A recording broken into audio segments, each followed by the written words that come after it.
If you look at this play, what we're trying to get is a seal here and a seal here, and try to run this play in the alley. He remains an almost mythic figure in the world of football, in part because what Vince Lombardi preached 40 years ago is still relevant today. One of those spreading the gospel, according to Lombardi, is his son, Vince Lombardi Jr. He's written books about leadership, teamwork, and excellence. He travels the country speaking to groups about the Lombardi rules. And yet, father and son are very different people. Tonight, the lessons of Lombardi and growing up in the shadow of a legend. Been much written and said about my father. Till the time he came home late one night, cold Wisconsin night. Slipped into bed. He leaned over to kiss my mother goodnight. And she is said to have exclaimed, "My God, your feet are cold." To which he is said to have replied, "But that's okay, dear, in bed. You may call me Vince."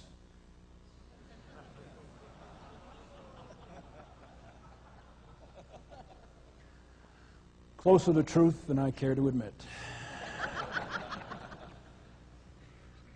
Also tell a time of a sports writer interviewing some of his players and asking him, well, what is it about Coach Lombardi that makes you so successful? Well, one of them thought for a minute and said, well, you know, he treats us all alike. He treats us all the same, like dogs. The day before my father went to Green Bay, the Green Bay Packers had a record of 1 win, 10 losses, and a tie. I'd like to say they'd overwhelmed 1, underwhelmed 10, and whelmed 1.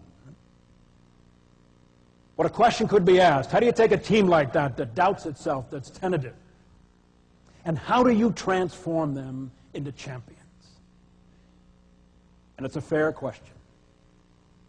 Because whether you're trying to build a winning football team, a winning family, winning community, whether you're trying to take your business, your profession, your career from where you are today to where you want to be, the principles, the more alike than different. My father came here to Green Bay in 1959. 1960, they played for the World Championship. They didn't win that game. But they never lost another championship game. Next 7 years, they won 5 World Championships, 3 in a row, and the first 2 Super Bowls.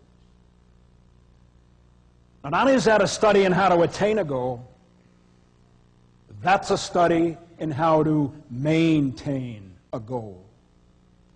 2 different things, I'd suggest to you.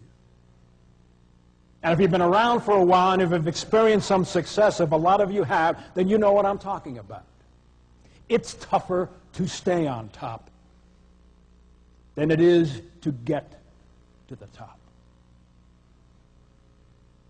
And the truth of the matter is, you don't win 5 world championships in 7 years by maintaining your goals. If you are in a maintenance mode, personally, professionally, organizationally, then you are about to become another face in the thundering herd, if you're not already.